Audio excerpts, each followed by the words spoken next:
you have occasion to send a card, remember a Hallmark card will best express your perfect taste, your thoughtfulness.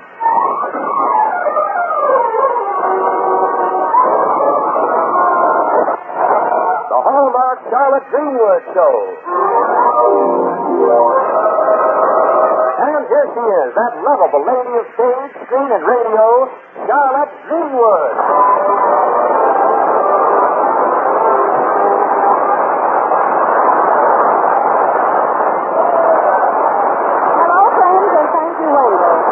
Today we tell the story of a young football hero who scores the winning touchdown, although he never carries the ball. Is football one of your favorite sports? Mr. Hay, I love to watch the game, but as far as my own abilities go, track is my specialty. Yes, of course. I can see why. Yes.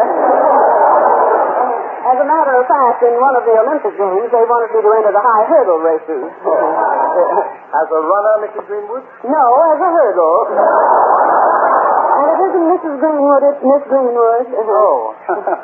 I'm sorry. Oh, you're sorry.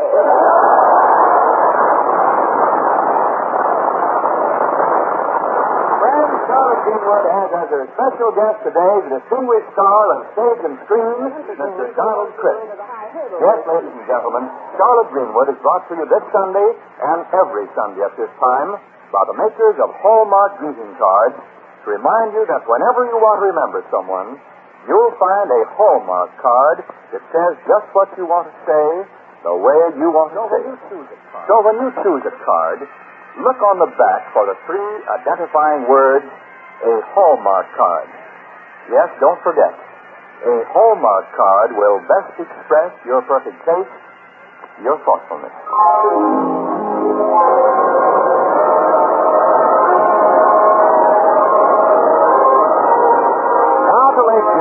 Charlotte, the Barton children, and practically everyone else in town are looking forward to the big football game this Saturday against Mound City, Lakeview's traditional rival.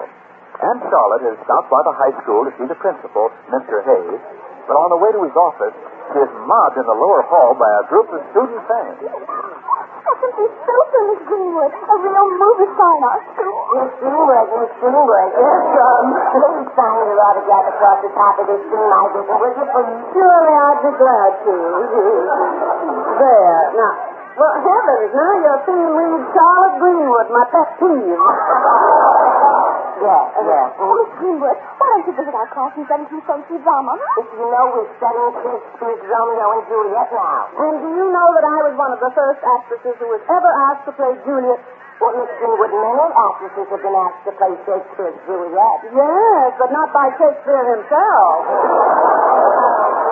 Yes, and Miss Greenwood, how was your trip to Hollywood? Oh, rough. Well, how was Van Johnson? Smooth. How was California? What? I know. Miss Greenwood, out in California, do they have winter out there, too? Certainly not. The summer just gets colder.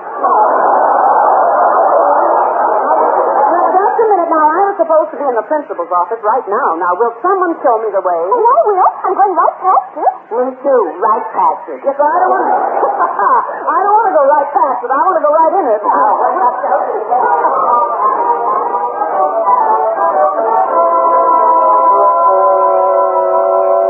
It was nice of you to stop in, Miss Greenwood. Have any trouble finding my office? No, Mr. Hay. I was convoyed right to the door by a group of quiz kids.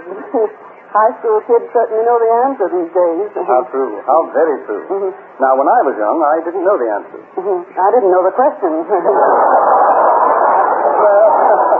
I certainly hope they didn't test you with a lot of questions. No, when interviewed, I always say, I love American men.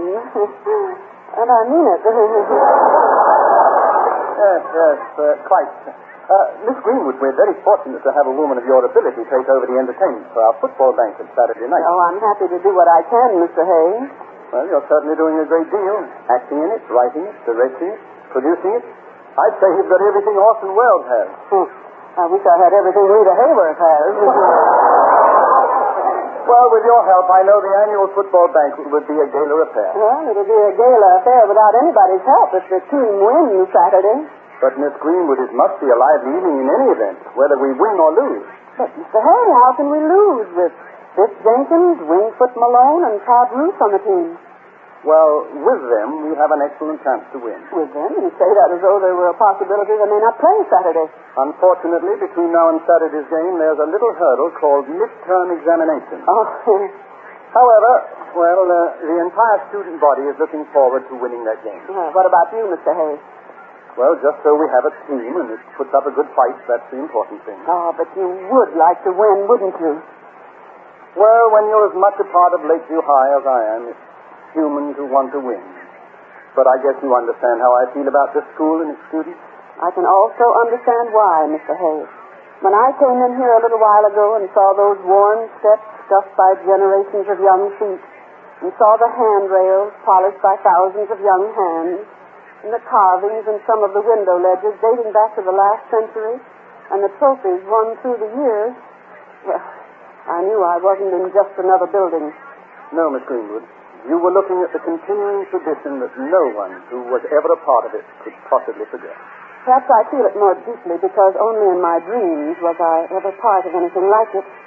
Well, not to have been a part of it, yet to understand and love it, compliments you, Miss Greenwood. But you've made your own tradition, and Lakeview's getting the benefit of it. That's the nicest thing anyone ever said to me. Thank you. Now, while we talk over plans for the banquet, may I show you through the school? Oh, I'd love it.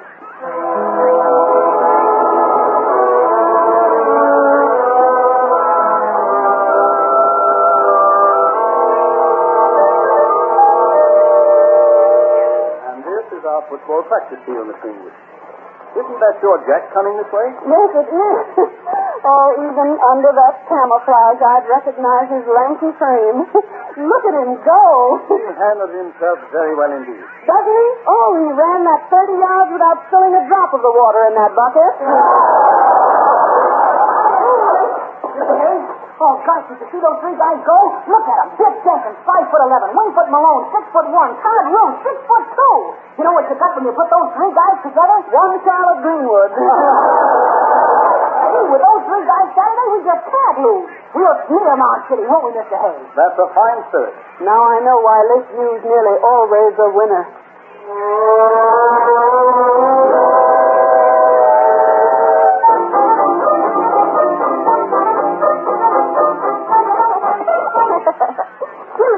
That shot. I did almost as much as Jack did, didn't I? You did, Robert. Were you practicing football this afternoon, too? I'll stay. Saturday morning I'll make it 3 hours. I hope I get to play. I thought you were the captain of the team, Robert. I was, but, well, Fatso Harris is now. He sort of runs things. That slow-moving little lump of lard? How come you got to be captain, Sprout? He owns a football. Well, I still think you ought to be captain instead of Fatso. But Aunt Charlotte, it's his football. I know, but it's your aunt who blows it up. Hey, I have to cut the gap in Nicky's book. I got plenty of studying to do. Jack, is it all right if I study on one side of the desk with you? Okay, I'll take the left end. I'll take the right end. I'll take the quarterback. Hey, Sprout, now don't you study out loud, will you? I got midterm exams coming up this week, and Mr. Hay headed they're going to be real stiffy. Now I understand. What, Aunt Charlotte? Jack, you've got to pass those midterms to be eligible to play in the big game Saturday, don't you? Well, yeah, but that doesn't bother me. I just have to bone up a little, and I'll knock those exams for a loop. What about the other boys on the team? Well, Biff is a little weak in history, and Todd's not doing so well in English, and Wingfoot's having some trouble getting algebra through his skull, but I guess they'll make it all right. But if they don't? Well, they've got to make it, Aunt Charlotte, or they can't play. If they can't play, we've got no team. You're still on it, Jack. Yeah. Hey, if those guys flunked out, I'd really get a chance to play. Gosh, all season the coach has had me on a bench wrapped up in a blanket. Well, I wouldn't complain about that, Jack. Even if the other guys were playing and you were wrapped up in a blanket from head to toe? I look much better that way. Well, Jack, just imagine me in the big game. Can't you just see me? I get the ball on my own 10-yard line. I dash off to the right. 2 guys come at me. I reverse and I run to the left. 3 guys come at me. I back up to the 5-yard line, to the 2-yard line. The crowd is screaming. Suddenly I swing around and I take a mighty leap 10 feet into the air over everybody's head and dash 98 yards for a touchdown. Funny. I was under the impression that football was a sport designed to teach teamwork. Not to give one or two individual players a spotlight. Oh, yeah, sure, but just think of me, Aunt Charlotte, a hero. Why, they'll give me the seat of honor at the football banquet for making the winning touchdown. Oh, and you're going to make that touchdown all by yourself? Well, sure. Only one person can make a touchdown at a time, Aunt Charlotte. I see. And the other 10 men of the team, they're just going to stand around and watch? Oh, no, of course not. They're blocking and running interference and, well, golly, the ball carrier has to have help getting through the line. You are, Jack. I guess I've been sounding off like a prize square, yapping about how I might win the game Saturday. Well, I better get back to my study. Jack, you want Lakeview High to win that game, don't you? Oh, more than anything else, Aunt Charlotte. You're sure of that, Jack, more than anything else? Of course. Then the first step is to see to it that Biff and Wingfoot and Todd pass those midterms. Yeah, that's right, but gee, I don't think there's anything anybody can do. Maybe anybody can't, but everybody might. What do you mean? Jack, when there's a job that's got to be done, there's got to be a way to do it. Oh, gosh, Aunt Charlotte, I'll do anything I can. Well, then get your hat and coat and come with me. We might be able to work something out.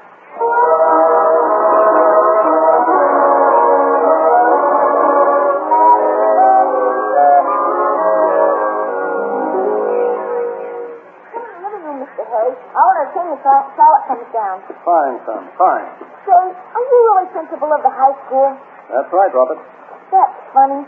You look like such a nice man, too. Good evening, Mr. Hayes. Good evening, Miss Greenwood. I hope this is not an inconvenience, dropping in at such a late hour. Not at all. Robert, now you run along now. It's past your bedtime. All right, Aunt Charlotte. Can I step a little while longer? I'll be real good, especially with a principal around. All right, dear.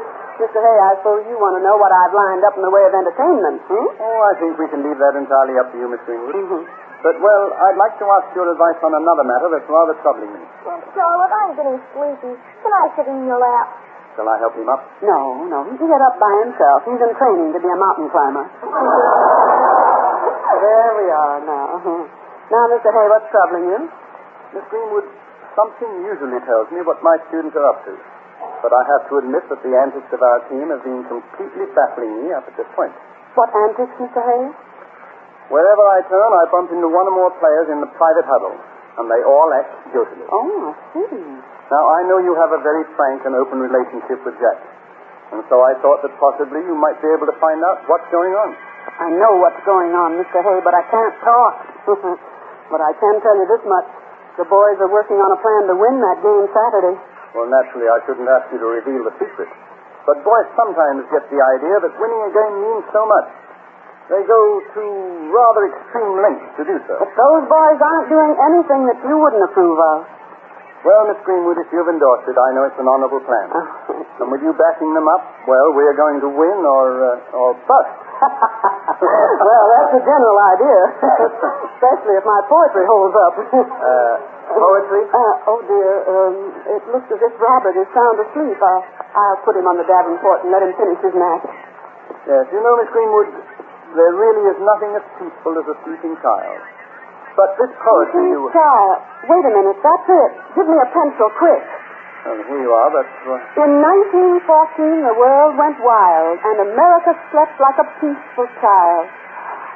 Thank you, Mr. Hay, for an inspired idea.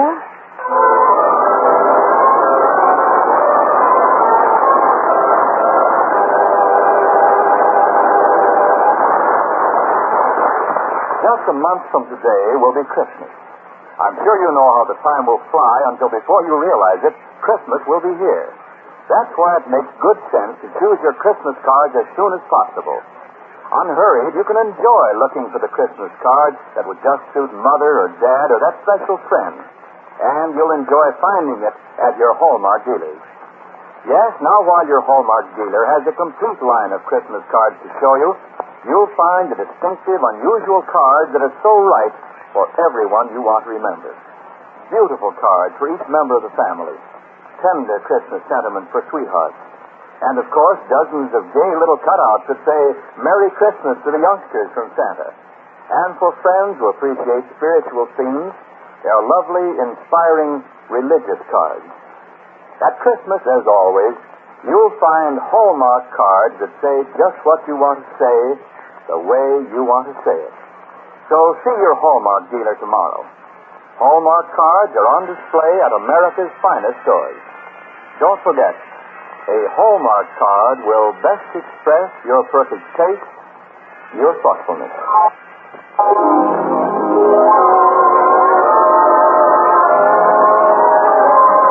Now back to the Hallmark Charlotte Greenwood show. Since Aunt Charlotte and Jack became very much concerned over the fact that Lakeview High School's 3 star football players may be ineligible to play on the big game Saturday, they've been away from home so much lately and have been acting so mysteriously that the rest of the family has become terribly disturbed. Now, Barbara and Robert are holding a meeting in the Barton kitchen. Barbara says, Oh, at last. Robert, here comes Aunt Charlotte now up the back walk. Barbara, doesn't Aunt Charlotte look like she's talking to herself? Yeah.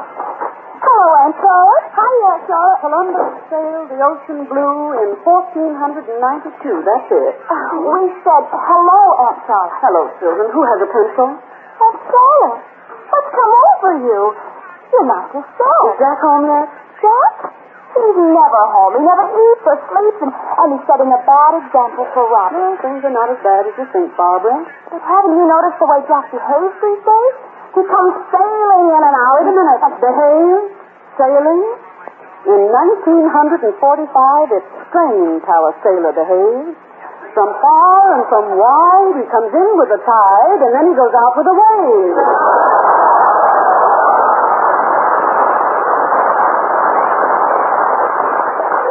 Aunt Charlotte, I can't understand why In you... 1776, in 1776. Aunt Charlotte, we're in a terrible fix. That's it, my love. In 1776, we were in a terrible fix. I'll get it. Poetry. In the middle of a crisis, you write poetry. Well, Charlotte, at last I've caught up with you. Hello, Matilda. Come in. We cheered the men of 1912. Of 1812, which... How are you on rhymes, anyway? Say, what are you babbling about, Charlotte Greenwood? And where in heaven's name have you been for the last few days?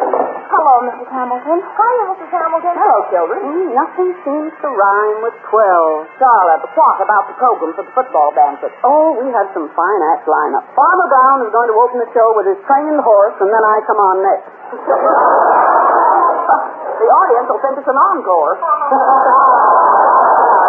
Same old Matilda. And then Harry Baker is going to imitate Frank Sinatra. Is he home practicing? No, he's home reducing. Let's see now, in 1865.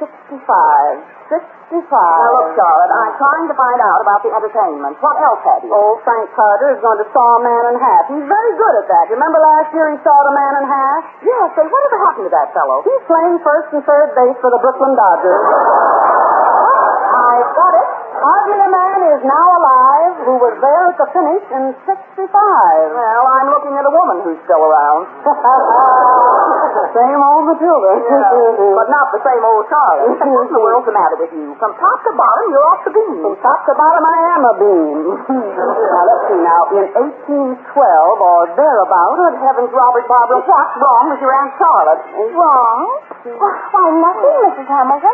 What makes you think something's wrong? Now, don't tell me you haven't noticed it. This sudden passion for poetry. Rhymes. Why didn't like her? Oh, sure it is. Lots of times that fellow that's scoopy like that. Doesn't she, Barbara? Oh, yes. After all, you know how movie stars are. They get up in the middle of the night and want watermelons with pearls. That's sweet of you to alibi me, but it really isn't necessary. Matilda knows that I'm perfectly all right. In 1812, he took a chance. That village blacksmith pressed his pants. Now, that's no good. Charlotte, if I didn't know you better, I'd say you've got a case of adolescent love. Adolescent love? Oh, good grief, I'm getting out of here. Matilda, I'll see you to the door. Door? In 1812, we locked the door, and I'm a great big dinosaur. I've got to get something that rhymes. Barbara, is adolescent love something bad? Writing poetry. Not noticing what's going on around us. Robert, now I know what's wrong. Aunt Charlotte's fallen in love. Oh, heck. Somebody's always doing that around here, getting everything messed up. Oh, at her impressionable age, too. Why, she could make the mistake of her life. Hey, where you going, Barbara? To give Aunt Charlotte the benefit of my experience.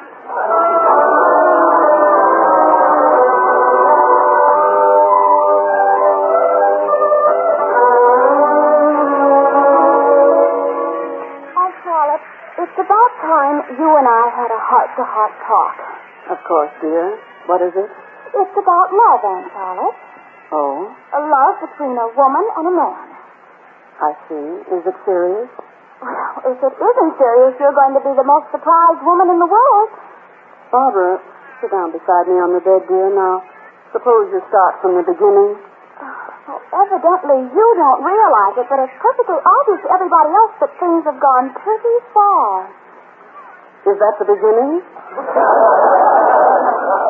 What I mean is, a man, if he really loves you and you love him, and if he's the right kind of a person, he should come to your house and meet your family and sort of get acquainted.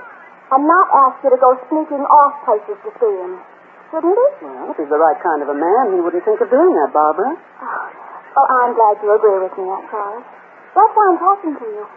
I hope you feel you can trust me. I have always trusted you completely, darling. All right. Then, Aunt Charlotte, I think I'm old enough for you to be perfectly frank with me and tell me all the facts. Well, Barbara, who is the man? Well, that's what I'm trying to find out. You don't know who he is? Well, how can I? You never bring him around. I never bring him around. No. And if you're in love with some man, you should bring him home and introduce him to us. Oh, Barbara. Oh, you gave me a turn. I thought you were talking about some young man that you were in love with. Me in love? Aunt Charlotte, it's you who's been mooning all over the place and writing poetry But, darling, if a man ever comes my way, I'll never act like that. I know, because a man did run after me once. What happened? Well, he discovered he was running in the wrong direction.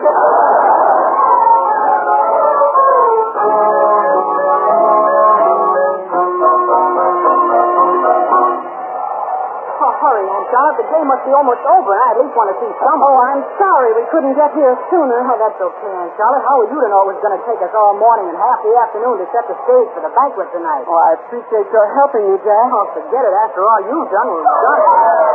Oh, who's cheering? Mount City or us? Us, I hope. Well, maybe we can see the game from here. There's a swell knothole in this fence. Well, you take it, Jack. You see if you can find one that you can look through. I don't need a knothole. I can just look over the fence. Do you see the scoreboard? What's the score? Well, will you look at that? Gee, isn't that exciting? Well, what, Aunt Charlotte? What? I can't see. Matilda Hamilton is wearing a new green hat. Score, Aunt Charlotte, the score. Oh, 12-7. He's got him 12-7? No, Jack, it's favor of Mound City. Favor of Mound City. Holy smoke, how can that be? Can you see the time clock? How many minutes are left to play? 1 minute and 20 seconds. Oh, we're sunk. Oh, God. Oh, it's late use ball on our own 40-yard line. Oh, yeah, I can see now. But did you see that last play? What's the matter with Biff and Wingfoot and Todd? They're all pros. Oh, it must have been a tough game. Oh, no, we kept them up too late boning for the exams. They're worn out. Oh, what was the use of it? Well, if they hadn't boned up, they wouldn't have passed. And if they hadn't have passed, they wouldn't have been in there at all. Now, never give up. There's still 55 seconds yet to play. Look at him! Biff got the ball! Come on, Biff! Come on, Biff! Get in there, Wingfoot! Come on, Todd! Hey, come on! See if he's got a brother to take me out. Come on!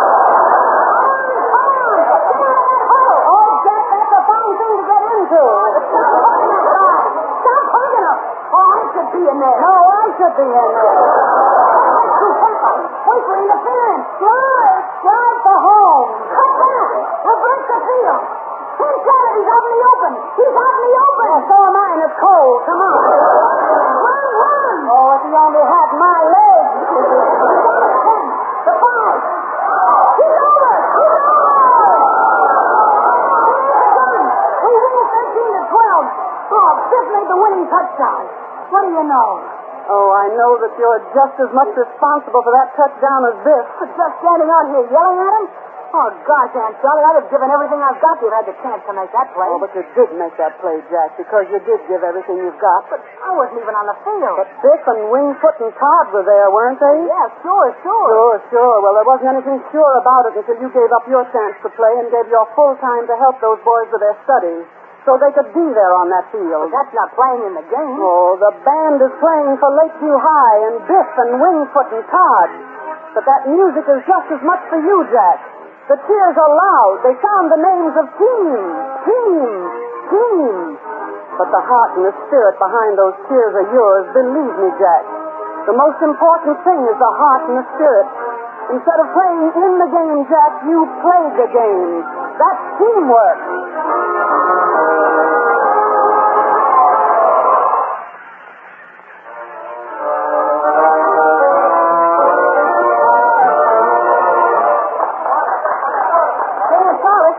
Charlotte, did you hear the news? Because of everything you did, they're going to make you an honorary member of the team. Oh, now, they shouldn't do that. Well, now, what do you want to be called? Quarterback, fullback, left half, or right half? Better half. Oh, Jack, come on. They're waiting for you at the banquet table. I'll go, Mr. Hay.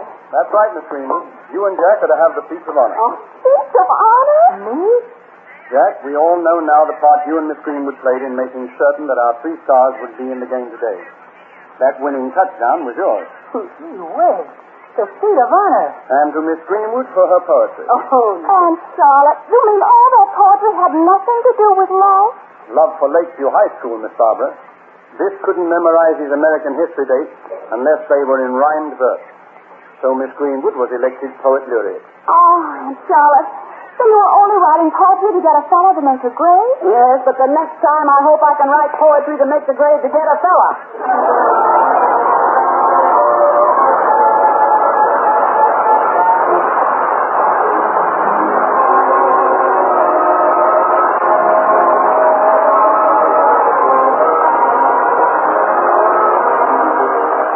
Greenwood will be back in a moment. Meanwhile, I want to remind you again, the next time you buy a card for any occasion, look on the back for the identifying words, a Hallmark card. Hallmark. A Hallmark card. Like sterling on silver, those 3 words are your assurance of finest quality. They tell your friends you cared enough to send the very best. Yes, a Hallmark card will best express your perfect taste, your thoughtfulness.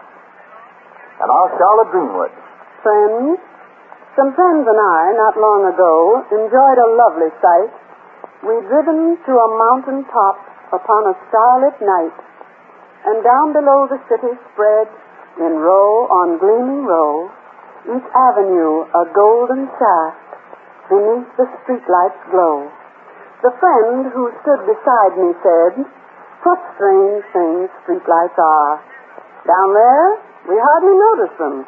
Up here, each one's a star. How strange a simple, steady light that glows through heat or cold can turn our common city streets into a field of gold." I thought to myself, perhaps, it isn't strange at all. The things that make up loveliness are sometimes very small. And when we glimpse these qualities from our risen point above, we feel God's presence here expressed in faith and hope and love.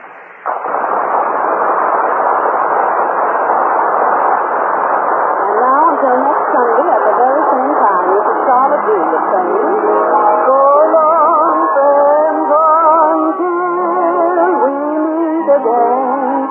So long, neighbor, till next Sunday, I just say, so long. So long.